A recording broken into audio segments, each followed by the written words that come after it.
इतिहासात ना काही लढाया अशा आहेत ज्यांनी सगळा नकाशाच बदलून टाकला. आणि त्यातलीच एक म्हणजे बक्सारची लढाई. प्लासीबद्दल तर आपण सगळेच ऐकतो, पण बक्सारची लढाई हाच तर तो खरा टर्निंग पॉइंट होता ज्याने भारतात ब्रिटिश राजवटीचा पाया रचला. तर मग चला पाहूया ही कहाणी. एक विचार करा, फक्त व्यापाऱ्यांची एक कंपनी म्हणजे कॉर्पोरेशन अख्ख्या उपखंडावर राज्य कसं करू शकते? हे अविश्वसनीय वाटतं नाही का? पण हे घडलं. आणि या प्रश्नाचं उत्तर दडलंय बक्सारच्या लढाईत. याच लढाईने एका कंपनीला देशाचा शासक बनवून टाकलं. बघूया तरी हे सगळं नक्की झालं कसं. आता गंमत बघा, एवढ्या मोठ्या युद्धाची सुरुवात काही जमीन किंवा विचारधारेच्या भांडणातून झाली नाही, याचं मूळ होतं फक्त आणि फक्त पैशात. हो, निव्वळ नफा आणि व्यापारावरूनच हा सगळा वाद पेटला होता. चला बघूया ही ठिणगी पडली तरी कशी. तर या सगळ्या कहाणीच्या केंद्रस्थानी आहे मीर कासिम, बंगालचा एक अत्यंत कुशल प्रशासक. गंमत म्हणजे सुरुवातीला तो ब्रिटिशांच्या बाजूने होता, पण त्याच्या लक्षात आलं की अरे, यांच्या धोरणांमुळे तर आपलेच स्थानिक व्यापारी देशोधडीला लागत आहेत. आणि मग काय, त्यांनी या अन्यायाविरुद्ध आवाज उचलला. आणि या सगळ्या वादाचं मूळ कारण काय होतं? तर दस्तक नावाचा एक परवाना, एक स्पेशल पासच म्हणा ना.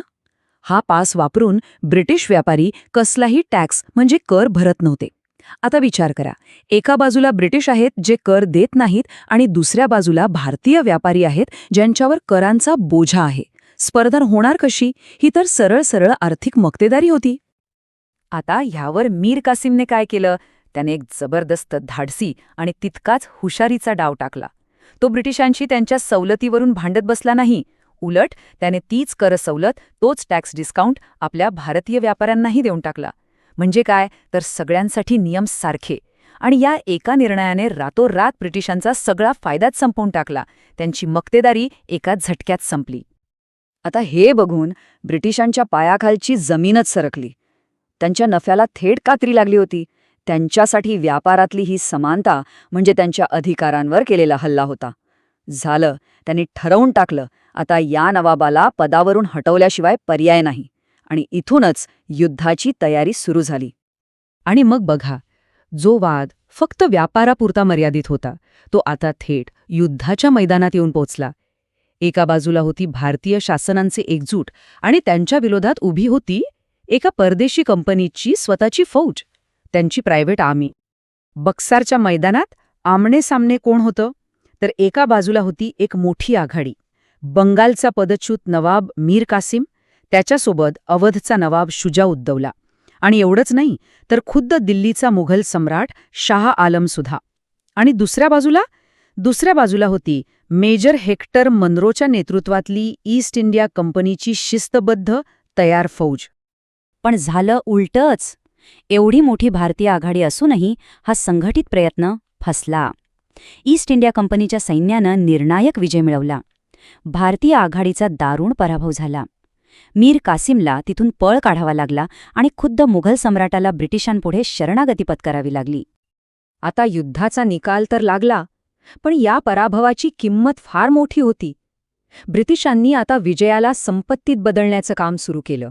पराभूत झालेल्या भारतीय शासकांवर जबरदस्त आर्थिक दंड लादले गेले. उदाहरणार्थ, अवधचा नवाब शुजाउद्दौला याच्यावर तब्बल 50 लाख रुपयांचा दंड लावला गेला. आता विचार करा, त्या काळात 50 लाख रुपये म्हणजे किती मोठी रक्कम असेल. या एकाच उदाहरणावरून लक्षात येतं की ब्रिटिशांनी किती मोठ्या प्रमाणात संपत्ती गोळा केली असेल. आणि मुघल सम्राटाचं काय झालं? तर शाह आलमला वार्षिक 26 लाख रुपयांची पेन्शन देऊ केली आणि त्याच्या बदल्यात बंगाल, बिहार आणि ओरिसावरचे त्याचे सगळे हक्क काढून घेतले. म्हणजे बघा, अक्षरशः पेन्शन देऊन एका सम्राटाला त्याच्याच प्रदेशातून बेदखल केलं. पैशाच्या जोरावर संपूर्ण प्रदेशावर ताबा मिळवला गेला. पण या लढाईतलं ब्रिटिशांसाठी खरं बक्षीस वेगळंच होतं. ते होतं दिवाणी हक्क. आता दिवाणी हक्क म्हणजे काय? सोप्या शब्दात सांगायचं तर बंगाल, बिहार आणि ओरिसा या प्रचंड मोठ्या आणि श्रीमंत प्रदेशातला सगळा महसूल म्हणजे टॅक्स गोळा करण्याचा अधिकार. हीच तर होती सत्तेची आणि संपत्तीची खरी किल्ली. आणि हे दिवाणी हक्क मिळाल्यावर रॉबर्ट क्लाईव्हने एक अशी चलाख व्यवस्था तयार केली जी इतिहासात दुहेरी शासन व्यवस्था म्हणून ओळखली जाते. ही व्यवस्था ब्रिटिशांसाठी तर प्रचंड फायद्याची होती, पण भारतीयांचं मात्र यात खूप मोठं शोषण झालं. आता ही व्यवस्था होती तरी कशी? तर बघा, अत्यंत हुशारीने सगळी आखणी केली होती. महसूल गोळा करणं म्हणजे पैसे कमवण्याचं सगळं काम आणि अधिकार ते ब्रिटिशांनी स्वतःकडे ठेवले. आणि प्रशासन चालवणं, न्याय देणं, लोकांच्या गरजा पाहणं, या सगळ्या जबाबदाऱ्या मात्र बंगालच्या नावापुरत्या नवाबावर टाकल्या. म्हणजे सोपं गणित होतं. सगळा पैसा कंपनीच्या तिजोरीत आणि सगळी जबाबदारी नवाबाच्या डोक्यावर. याचा परिणाम काय झाला तर ईस्ट इंडिया कंपनीला जबाबदारीशिवाय सत्ता मिळाली. Power without responsibility. ते फक्त नफा कमवत राहिले आणि प्रशासन पूर्णपणे कोलमडून पडलं.